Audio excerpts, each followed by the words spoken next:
Muy bien, los invito a ir a Romanos 15, Romanos 15, y seguimos en nuestra serie sobre el poder del Evangelio con la carta a los romanos. Ya estamos llegando al final de esta serie, pero hoy decidimos hacer algo especial. Como es Santa Cena hoy, vamos a ver el pasaje y también al mismo tiempo celebrar la Santa Cena, porque este pasaje combina muy bien con la Santa Cena y nos ayuda a meditar en lo que Cristo ha hecho por nosotros. Y el título del mensaje esta mañana es ¿para qué estamos aquí? Y cuando hago la pregunta no es para qué estás acá en este lugar en este momento, sino para qué estamos en este mundo, para qué Dios nos ha dejado aquí en esta ciudad para vivir. Y pues es una de las importantes.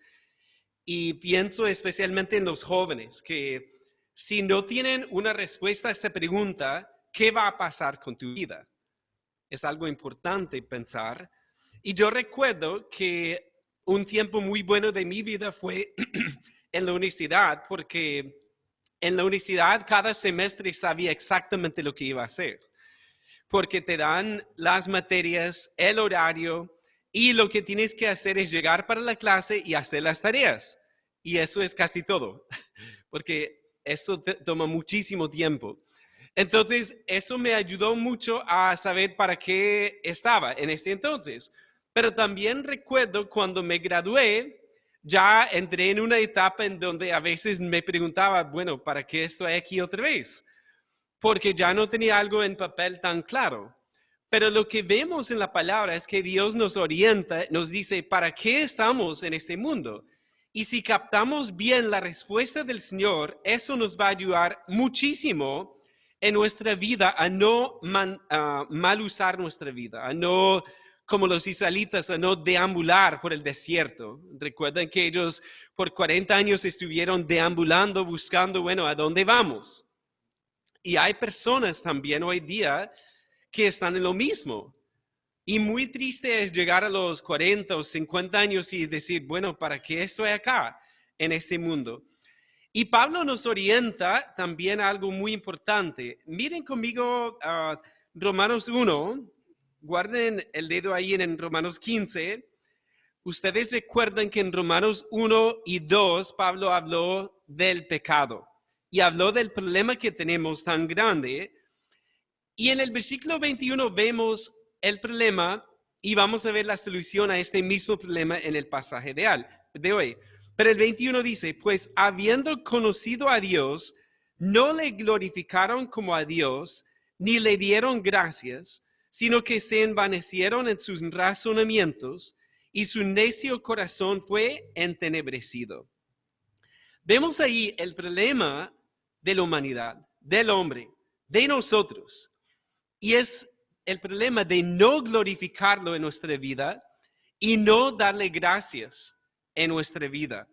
Porque en eso, hermanos y amigos, Dios nos ha puesto aquí en este mundo, pero el pecado es lo que nos aleja de Dios.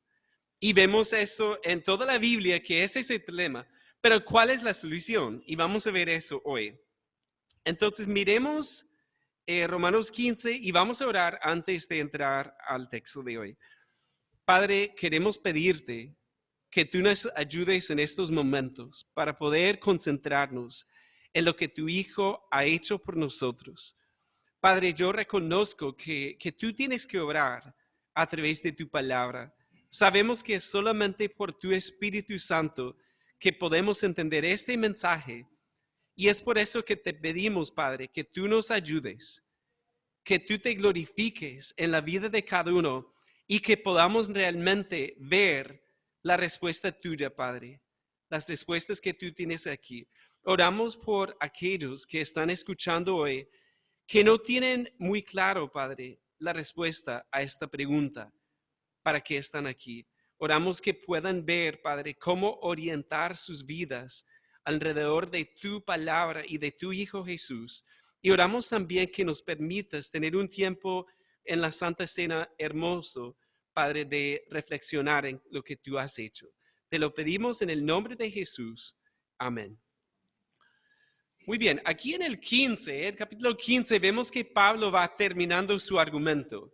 Realmente hemos visto que hay una sección grande entre el 12 y el 15, y dentro de esa sección hay otra sección más pequeña, el 14 y el 15. Y recuerden que el tema era un problema entre judíos y gentiles, entre los fuertes y los débiles. Y en esos dos grupos había diferencias de convicción, de opinión, y por lo tanto unos roces entre ellos. Ahora, cuando miramos el pasaje, entonces Pablo quiere resaltar la unidad que ellos deberían tener. Y eso aplica muy bien también a nuestra iglesia, porque como hemos hablado, somos muy diferentes, de todas las edades, de varias culturas, bueno, todos somos diferentes. Es simplemente una cuestión de mirarnos y ver eso, ¿cierto? Pero cuando vemos esto, vemos que Dios nos orienta y Dios nos da unidad en Cristo. Y la Santa Cena también nos recuerda esa unidad, esa comunión que tenemos con Cristo y también con nuestra iglesia. Entonces, vamos a ver 3 respuestas y son muy sencillas hoy. El bosquejo es de lo más sencillo, porque son 3 verbos: recibir, glorificar y florecer. Son las respuestas que vamos a ver. Entonces, veamos la primera respuesta de Pablo. ¿Para qué estamos aquí? El 7 dice: por tanto, recibíos los unos a los otros, como también Cristo nos recibió para gloria de Dios. Ahí vemos claramente la palabra recibir. Y es interesante notar que antes Pablo habló a los fuertes, por ejemplo, lo vimos hace 8 días, en el 15:1, pero en este punto ya ha terminado su argumento y une todo para hablarle a toda la iglesia. O quizás había varias iglesias, pero hablar a los fuertes, a los débiles, a toda la iglesia. ¿Y qué dice? Recibíos los unos a los otros. A pesar de las diferencias, a pesar de las dificultades, Pablo dice, no, ustedes deben recibirse los unos a los otros. Pues cuando pensamos en eso, la pregunta es cómo hacerlo, ¿cierto? Porque podemos saber eso, pero yo creo que siempre en toda iglesia hay personas con las cuales nos cuesta más recibir. Nos cuesta más amar a ciertas personas, ¿cierto? Pero en eso vemos aquí el ejemplo de Cristo. Dice, por tanto, recibíos los unos a los otros, como también Cristo nos recibió para gloria de Dios. Ahí vemos cuando él dice cómo, está hablando de ese ejemplo de Cristo y también está hablando de la motivación. ¿Por qué yo debo recibir a mis hermanos? Porque Cristo me recibió a mí. Ahora, cada uno tiene que preguntarse esta mañana si Cristo te ha recibido. Porque a veces hablamos de recibir a Cristo, lo cual es correcto también, pero aquí él habla de que Cristo nos recibe también. Así que debemos pensar en eso, si Cristo nos ha recibido. Y vemos ahí también que dice al final, para gloria de Dios. En eso la pregunta es, ¿se refiere eso a recibir a los demás para la gloria de Dios o que Cristo nos recibió para la gloria de Dios? Y como decía un pastor mío en Estados Unidos, él decía, la respuesta es sí. Que tanto recibir a los demás como ser recibido por Cristo es para la gloria de Dios. Y eso nos ayuda mucho a ver nuevamente esa motivación. ¿Por qué debemos recibir a los demás? Porque Cristo nos recibió a nosotros mismos. Si lo hemos recibido por fe, significa que Él nos ha recibido y por lo tanto debemos recibir a nuestros hermanos en la fe también. Con eso en mente vamos a tomar la cena, el primer elemento de la cena que es la copa.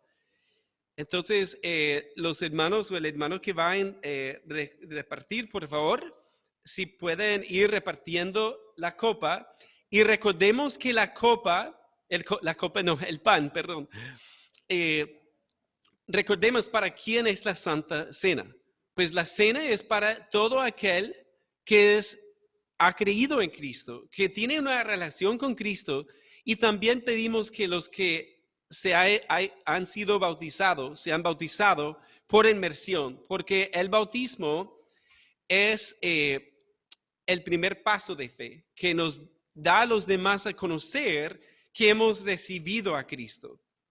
Entonces, si usted no ha recibido a Cristo y no es bautizado, lo mejor es abstenerse y observar esta Santa Cena y pensar en su vida también, ¿sí? Porque nuestro deseo es que todos participen, pero para que eso suceda, cada uno tiene que recibir a Cristo y bautizarse para dar a conocer esa salvación interior.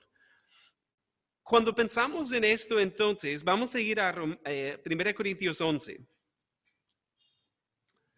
que es el pasaje que solemos usar para la Santa Cena. 1 Corintios 11, y vemos aquí que Pablo explica la Santa Cena. Esto es algo que la iglesia desde el comienzo ha observado. Y dice en el 23, 1 Corintios 11, 23, porque yo recibí del Señor lo que también os he enseñado, que el Señor Jesús la noche que fue entregado, tomó pan y habiendo dado gracias, lo partió y dijo, tomad, comed, esto es mi cuerpo, que por vosotros es partido, haced esto en memoria de mí. Y vemos aquí la importancia de recordar lo que representa este pan. ¿Okay? Y creo que es algo muy importante tener en mente ese pan y recordar, es algo palpable. Y quizás se preguntan, ¿por qué Cristo instituyó algo así palpable? ¿Por qué? Pues los judíos tenían la Pascua. Y para mí la Pascua es algo muy bonito, porque cada año ellos celebran la Pascua y de forma palpable cenan para recordar el Éxodo, para recordar ese momento cuando Dios los sacó de la esclavitud y cuando Dios los salvó. Cristo Jesús, ¿qué hizo? Pues tomó esa misma Pascua y explicó el significado aún más profundo de eso, porque finalmente el éxodo más importante no fue ese en el Mar Rojo, sino que el éxodo más importante es cuando Dios nos salva y nos pasa del lado del pecado, la esclavitud al pecado, a la libertad en Cristo. Esa es la Pascua más importante. Y la palabra dice que Cristo es nuestro Cordero Pascual. Él es nuestro Cordero, quien fue entregado por nosotros.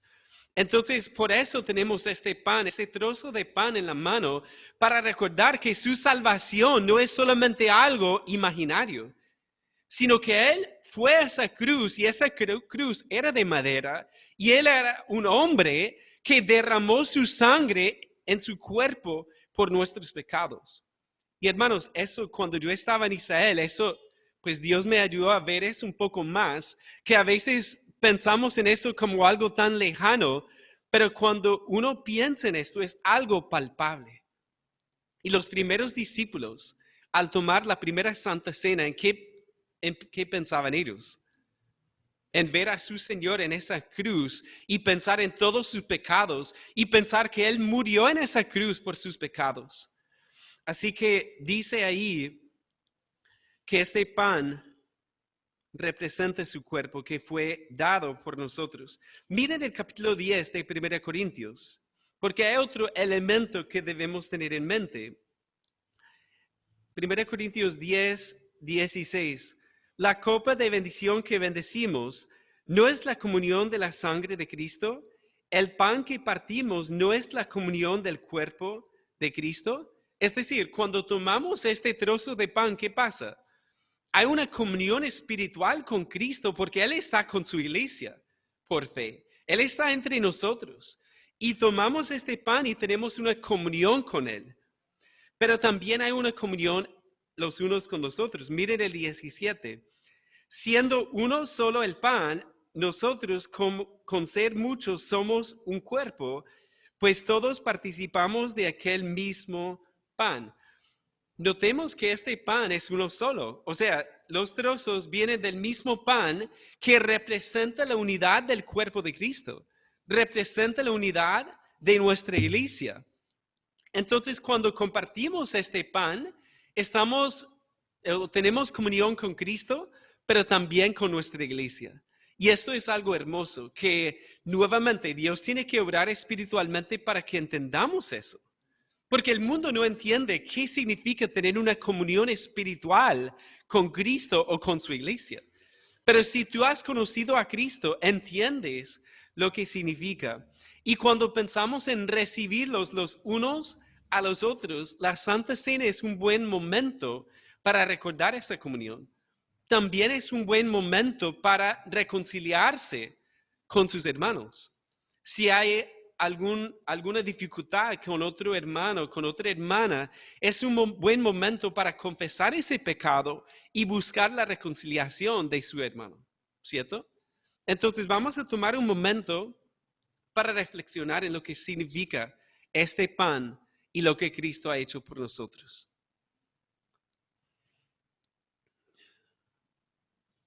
Padre, queremos darte gracias en esta mañana por lo que representa esta Santa Cena. Realmente es algo que a veces no captamos tanto, Padre, al pensar en lo que Cristo hizo por nosotros, porque es algo que pasó hace muchos años. Y a veces podemos pensar en eso como algo muy lejano, Padre. Pero en ese momento, con esta comunión que tenemos contigo, con tu Hijo, por tu Espíritu, oramos que tú nos ayudes a comprender qué significa conocerte, conocer a tu Hijo y tener comunión con Él. Ayúdanos también a recordar el perdón de nuestros pecados tan grande, lo que tú has hecho. Padre, estamos aquí en tu mesa compartiendo contigo y no es por ningún mérito nuestro, porque somos pecadores. No es por ser mejores personas, Padre, sino que es por la gracia de tu Hijo. Es porque Él nos ha perdonado, porque Él derramó su sangre, Él dio su cuerpo como el sacrificio perfecto por nuestros pecados. Por eso te agradecemos esta mañana y también te damos gracias por poder compartir esta cena con nuestros hermanos. Padre, gracias por la hermandad que tenemos. Gracias por la unidad que tenemos en Cristo. Gracias por cada uno que puede estar aquí hoy, Padre, para compartir con nosotros esta cena. Te damos gracias en el nombre de Jesús. Amén. Cristo dijo, tomad, comed, esto es mi cuerpo que por vosotros es partido, haced esto en memoria de él. Comamos todos del pan.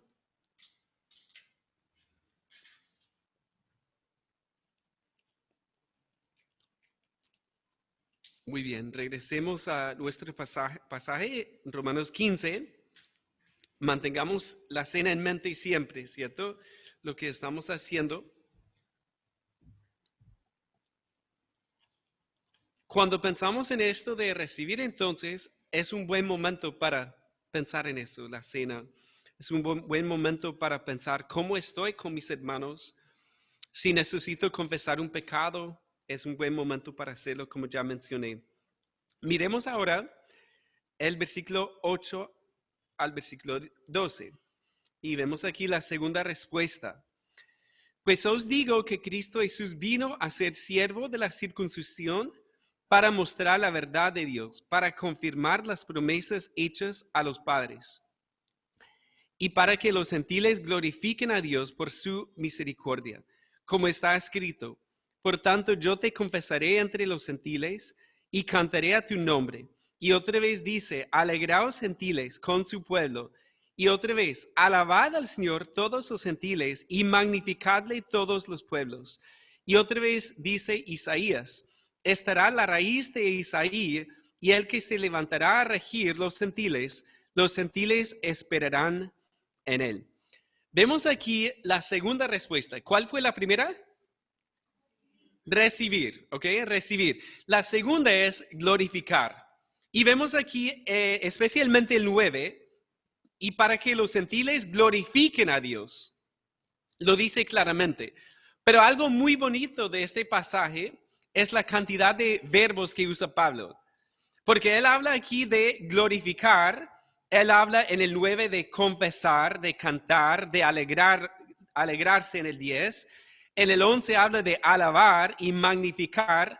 Y en el 12 habla de esperar en él. Es decir, cuando hablamos de glorificar a Dios, ¿qué significa? Pues eso no significa añadirle gloria que no tenga, sino que significa reconocer la gloria que ya tiene. Como vemos en el Padre Nuestro también, santificado sea tu nombre. Pues Dios, su nombre es santo, pero como seres humanos tenemos que nosotros reconocer su santidad y dirigir a la gente a ver la gloria que Dios ya tiene. Y es por eso que Pablo habla de esta forma. Y es muy bonito este pasaje porque él está hablando de la unidad entre judíos y gentiles. Y quizás no captamos eso la primera vez que leemos esto. Pero miren ahí en el 8. Pues os digo que Cristo Jesús vino a ser siervo de la circuncisión. Es una forma de Pablo de hablar de los judíos. Es decir, Cristo vino como siervo de los judíos. Él vino para salvar a su pueblo.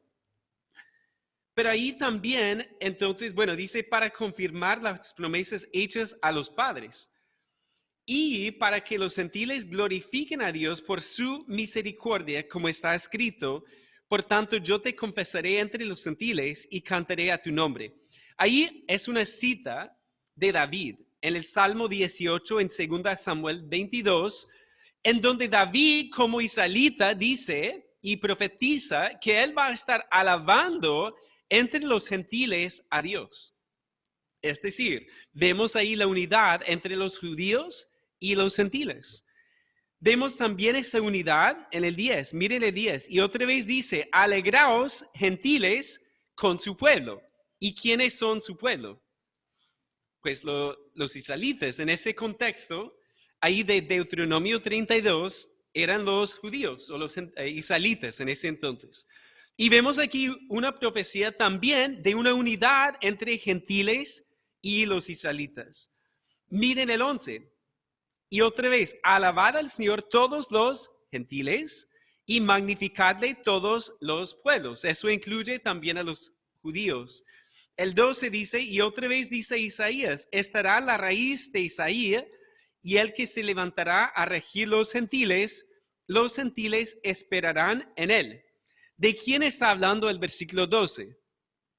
Cuando habla de la raíz de Isaí. Está hablando de Cristo, ¿cierto? Porque está hablando del descendiente de David que vendría a través del linaje de David como rey y también que ahí dice que el que se levantará a regir los gentiles. Habla de su reino futuro, que en algún día cuando Cristo venga, Él va a estar reinando sobre judíos y gentiles. Es decir, en el pasaje vemos una unidad muy hermosa profetizada desde hace muchos años. Y algo llamativo también aquí es que ¿de dónde vienen estas citas? Pues de todo el Antiguo Testamento. Vienen de las tres partes del Antiguo Testamento: la ley, los profetas y los escritos, porque son citas de Deuteronomio, de Salmos y de Isaías. ¿Ok? Entonces, para Dios la unidad es algo importante. Y también lo que vemos aquí es que cada uno, si entiende lo que está diciendo Pablo, cada uno debe glorificar a Dios con su vida. Y como mencioné, esta pregunta es tan importante, porque Dios quiere transformar tu vida y darte un propósito. ¿Para qué estás aquí? Pues si no sabes la respuesta, vas a malgastar mucha energía. Y hay personas que tristemente llegan a la vejez y no han entendido la respuesta a esta pregunta. ¿Para qué están aquí? Pero la respuesta está aquí claramente, ¿cierto? ¿Para qué estás tú aquí? Para glorificar a Dios, para alabarlo, para magnificarlo, para darlo a conocer, para que otras personas vean en ti quién es Dios y quién es Cristo. Pero si no tenemos esa respuesta clara, ¿qué pasa? pues como los israelitas deambulamos mucho en nuestra vida y no entendemos para dónde vamos. Incluso pensé en lo que dice Pablo sobre el mundo. El mundo dice, comamos y bebamos porque mañana moriremos, ¿cierto? Y vemos eso mucho. Si no sabemos para qué estamos aquí, ¿qué vamos a hacer? Comer, beber, porque mañana moriremos. Pero ¿qué dice Cristo? Tomad, comed, esto es mi cuerpo que fue partido por ustedes. Es decir, miren lo bonito de eso, que nos invita Cristo a sentarnos a su mesa. Y yo estaba meditando en la canción esta mañana, Gracias Cristo, que hay una línea que me encanta que dice, tu enemigo fui, mas hoy me siento a tu mesa. Y fue chévere porque puse la canción y el pajarito empezó a cantar. Y yo dije, el pajarito entiende su propósito, es cantarle al Señor, pero a veces nosotros no entendemos el propósito. Y es por eso que a veces no cantamos, por eso a veces no alabamos al Señor, por eso podemos pasar días sin pensar en por qué y para qué estoy aquí. Pero si tenemos esa respuesta clara, vamos a poder cantar como cantamos esa última canción, ¿cierto? Qué bonita. Y gracias, hermanos, por compartirla. Pero en medio de la aflicción, en medio del gozo, podemos alabar a Dios en todo momento. Pero tenemos que tener esta respuesta muy clara. ¿Para qué estamos aquí? Para glorificar a Dios y gozar de Él para siempre. ¿Sí? Porque de eso se trata. Se trata de un gozo. Lamentablemente, a veces la gente piensa en la vida cristiana como algo aburrido. ¿Cierto? Que, ay, no, ustedes los cristianos no tienen ninguna diversión, no tienen alegría. Como decía un misionero que escuché una vez, a veces somos bautistas en vez de bautistas. ¿Sí? Pero Dios nos llama a la salvación y realmente conocer a Dios es el gozo más grande. Y vamos a ver la tercera respuesta, pero me adelanto un poco. Miren el 13. Y el Dios de esperanza os llene de todo, ¿qué dice, iglesia? Todo gozo, ¿cierto? Todo gozo y paz en el creer. Entonces, si tú dices, no, pero es que no tengo gozo, ¿por qué no tienes gozo? Pues hay dos posibles respuestas. O no tienes a Cristo, que es muy triste, y claro, no vas a tener gozo sin Cristo, pero si tienes a Cristo y no tienes gozo, hay otro problema. No estás entendiendo el propósito de tu vida. ¿Para qué estás aquí? Para glorificarlo a Él. Pero si no entiendes eso, no vas a tener ese gozo, porque vas a estar viviendo para ti, no para Él. Entonces, la respuesta de Pablo aquí nos ayuda muchísimo, nos ayuda a orientarnos a ese propósito. El pastor Alfredo usó una ilustración hace 8 días de la música. ¿Recuerdan eso? Habló del coro y me hizo pensar en un concierto al cual fui con mi esposa del Mesías de Handel, que es un concierto en Estados Unidos durante la Navidad. Quizás han escuchado la última canción que dice algo como aleluya, aleluya, aleluya. Bueno, no voy a cantarlo.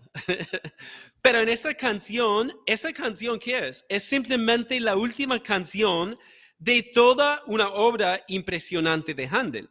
Y tiene 3 partes. La primera parte narra la historia de las profecías de Isaías, de las profecías del Mesías que vendría. En la segunda parte habla de su nacimiento. Y en la tercera parte habla de su victoria contra el pecado, contra la muerte y su ascensión a la gloria. Y es por eso que cantamos gloria, aleluya, a Dios. Y estábamos en ese concierto en una iglesia muy grande y antigua. Y yo recuerdo que había como 40 voces y había toda una orquesta sinfónica ahí tocando. Y cada nota estaba completamente unida armónicamente hablando para la melodía, la armonía y el ritmo. Y cuando estaba ahí, eso me hizo casi volar hasta los cielos para pensar en esa música celestial de alabar a Dios todos juntos. Hermanos, pensemos en algo. Pues sería maravilloso poder hablar muchos idiomas, ¿cierto? Pero algún día estaremos todos unidos a una sola voz, como dice el verso 6, para que unánimes a una voz glorifiquéis al Dios y Padre de nuestro Señor Jesucristo. Realmente un concierto como eso es algo sublime, pero lo que vamos a experimentar va a ser infinitamente mejor, porque vamos a estar con Cristo y sin el pecado, alabándolo para siempre. Y a eso vamos. Pero mientras tanto, ¿cómo debemos vivir? Pues no podemos vivir para nosotros mismos de forma egoísta y decir, no, ¿qué puedo recibir en este mundo? ¿Para qué puedo vivir? ¿Para mí mismo? No. Debe ser para la gloria de nuestro gran Rey, para nuestro gran Dios, para la gloria de su nombre. Y pienso que es un poco extraño a veces, ¿cierto? Yo recuerdo, yo nací en Texas, viví en el norte de Estados Unidos, en Minnesota, y durante el invierno yo recuerdo que uno llegaba a la iglesia con la cara congelada, hermanos, para cantar himnos al Señor. Y aquí llegamos a veces con sudor, ¿verdad? Pero en eso es curioso pensar que en algún momento, algún día, vamos todos a estar unidos con todos los creyentes de todos los siglos para levantar nuestras voces en alabanza a nuestro gran Rey y darle toda la gloria que Él merece. ¿Sí? Y mientras tanto, Dios nos tiene aquí y quizás no cantamos tan bien como vamos a cantar, ¿ok? Entiendo, pero debemos alabar a Dios en todo momento, debemos alegrarnos en Él y debemos magnificarlo en nuestra vida. Y vemos aquí varios verbos que nos ayudan a ver qué debemos hacer todos los días. Porque esto no es solamente una cuestión dominical. No, yo voy a la iglesia el domingo para alabar al Señor. No, venimos para alabarlo juntos y salimos para alabarlo en el lugar en donde Dios nos ha puesto. Porque quizás tus vecinos, tu familia, tus compañeros no van a ver la gloria de Dios de la misma forma en nadie más. Pero en ti deben ver esa gloria de Dios y deben ver la grandeza de la salvación en Cristo Jesús. Miremos el versículo 13 para ver la última respuesta. ¿Para qué estamos aquí? Y el Dios de esperanza os llene de todo gozo y paz en el creer, para que abundéis en esperanza por el poder del Espíritu Santo. Cuando llegué a este versículo, la única palabra que vino a mi mente era florecer, porque ahí habla de paz, gozo y abundar en esperanza. Eso no es abundar de manera pobre, hermanos, es florecer, es abundar en una esperanza que solamente Dios nos puede dar. Porque cuando estamos pasando por dificultades, ¿quién nos llena de paz y gozo? ¿Quién nos puede llenar de esperanza? Pues no miremos a ningún hombre sino a Cristo. Bueno, Él es hombre. Miremos a Cristo y miremos a nuestro gran Dios. Y me llama la atención algo aquí. En el 5, miren el 5. Pero el Dios de la paciencia y de la consolación os dé entre vosotros un mismo sentir según Cristo Jesús. Y miren el 13. Y el Dios de esperanza os llene de todo gozo y paz en el creer, para que abundéis en esperanza por el poder del Espíritu Santo. Es decir, cuando Pablo nos habla, nos dirige siempre a Dios. Porque cuando decimos, no, es que me siento vacío, me siento desanimado completamente, me siento deprimido tal vez. Pero ¿a quién debemos mirar? A nuestro Dios. No debemos mirarnos a nosotros y buscar esperanza en nosotros mismos, sino levantar nuestros ojos a ver al Dios de esperanza, porque Él es quien nos puede llenar de gozo y de paz. Y dice ahí algo importante, en el creer. Porque al creer en Él, Él nos llena de paz, de gozo y de esperanza. Y eso habla de florecer, no solamente sobrevivir. Y hay una canción que me gusta en inglés, para los que están estudiando inglés o les gusta el inglés, se llama Thrive. Pero esta canción en español se podría traducir como florece. Y Casting Crowns, creo que es la banda. Bueno, ellos dicen, sabemos que fuimos hechos para mucho más que vidas ordinarias. Es hora de hacer más que solo sobrevivir. Fuimos creados para florecer. Es decir, no estamos aquí solamente para sobrevivir, para estar ahí agarrados a ver si sobrevivimos, sino que Dios nos ha puesto aquí para florecer espiritualmente hablando. Y pues hay que aclarar que a veces físicamente quizás no estamos floreciendo físicamente, podemos estar pasando por dificultades de salud, pero aquí Pablo habla de la vida espiritual. Como hemos cantado, vivir es Cristo y morir es ganancia. Y en eso Dios es el único que nos puede llenar de esperanza y de paz en medio de las dificultades. Vamos a tomar la segunda parte del cena, la copa. Entonces, hermanos, si puede ir repartiendo también la copa. Y vamos a ir nuevamente a 1 Corintios 11. Porque hay dos elementos de la cena y cada elemento representa algo importante del sacrificio de Cristo y los beneficios que recibimos a través de Cristo. Porque el cuerpo representa su cuerpo y en 1 Corintios 11 habla aquí de la copa, dice, asimismo tomó también la copa después de haber cenado diciendo, esta copa es el nuevo pacto en mi sangre, haced esto todas las veces que la bebieres en memoria de mí. Entonces, cuando miramos este vino, pues nos representa, en la Biblia el vino representa el gozo. Por ejemplo, una cita, Eclesiastés 9:7, anda y come tu pan con gozo y bebe tu vino con alegre corazón, porque tus obras ya son agradables a Dios. Entonces, cuando pensamos en esta escena, pues esta copa representa ese gozo y representa también la sangre de Cristo derramada por nosotros para que podamos tener ese gozo. Representa además, pues hay mucho ahí, ¿verdad? Además, este pacto nuevo del cual compartimos. Porque es a través de la muerte de Cristo que entramos a participar del pacto nuevo.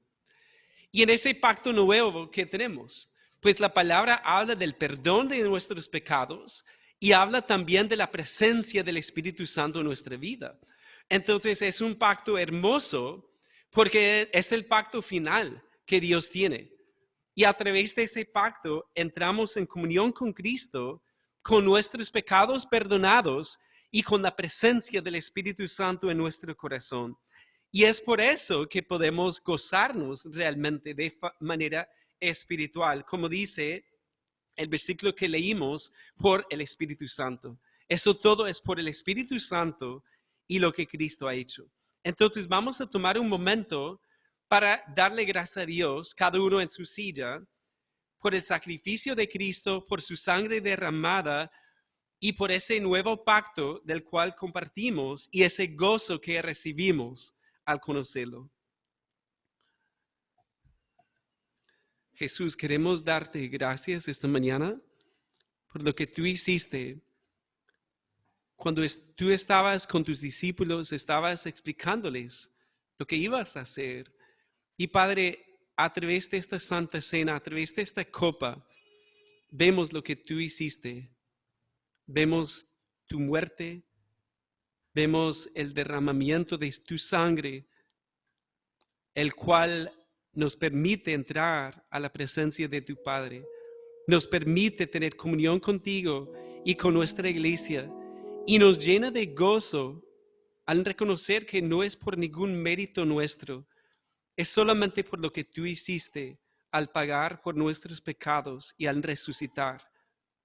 Padre, ayúdanos a entender estas verdades y ayúdanos a vivirlas, porque no es solamente tomar esta cena y después salir a vivir a nuestra manera, sino que queremos gozarnos en tu Hijo hoy y durante toda esta semana, durante todo este mes.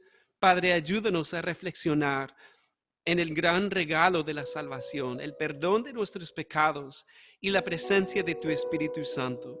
Oramos también, Padre, si hay alguien aquí que no conoce a Cristo, que a través de esta cena pueda ver lo que significa tener comunión contigo, tener esa relación contigo a través de tu Hijo y gozar del perdón de todos sus pecados. Padre, te amamos por lo que tu Hijo hizo, te amamos por lo que tú hiciste, te amamos por lo que hace tu Espíritu en nuestra vida, al darnos esperanza, al darnos paz y gozo en Cristo. Y Padre, quiero orar por aquellos que están desanimados esta mañana, o quizás algunos que están afligidos, que están pasando por dificultades. Padre, tú las conoces y tú puedes ministrar en el más profundo del corazón de ellos, Padre, y oramos que tú lo hagas, que a través de esta cena puedan recibir, Padre, el ánimo tuyo, puedan recibir tu amor de una manera especial para seguir adelante, Padre. No permitas que desfallezcan en su fe. No permitas que se desanimen demasiado, sino que oramos que tú los levantes, Padre. Te lo pedimos en el nombre de Jesús. Amén. Pues la palabra de Dios, Cristo mismo dice, esta copa es el nuevo pacto en mi sangre. Haced esto todas las veces que la bebieres en memoria de mí. Tomemos todos de la copa.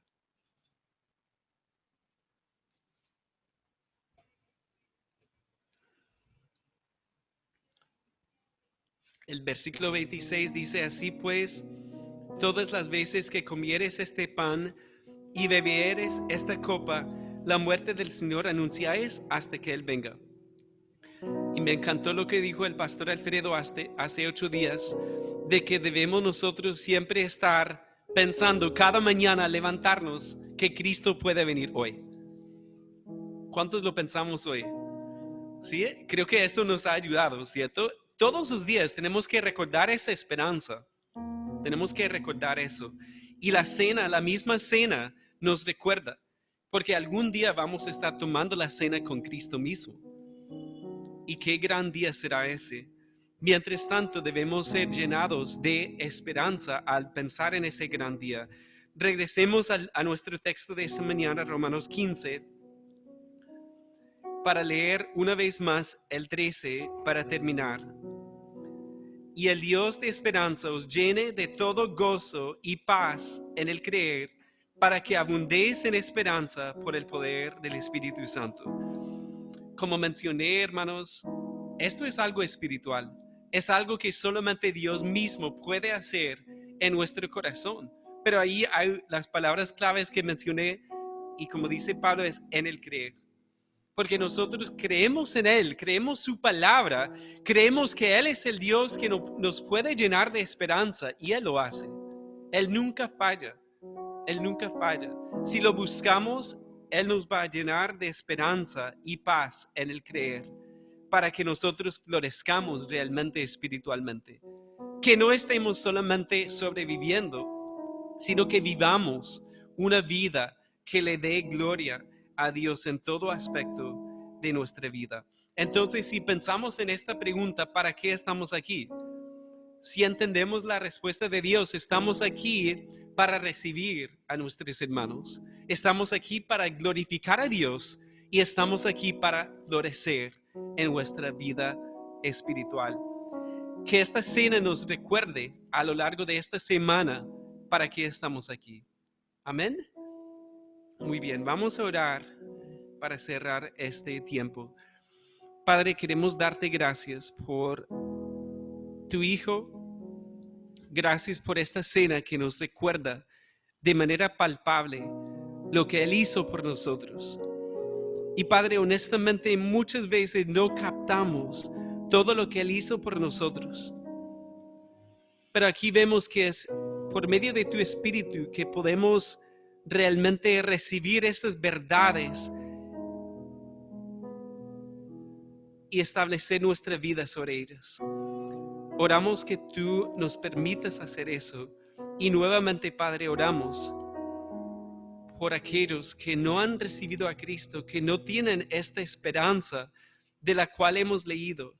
Padre, inquiétalos y oramos que no salgan de este lugar sin hablar contigo sobre este asunto, sin hablar con alguien, Padre, sobre su necesidad espiritual. Si hay algunos creyentes también que están aquí, Padre, que están lejos de ti, también oramos que tú obres en sus vidas para recordarlos lo que tú has hecho en Cristo por ellos. Te lo pedimos en el nombre de Él, dándote gracias. Amén.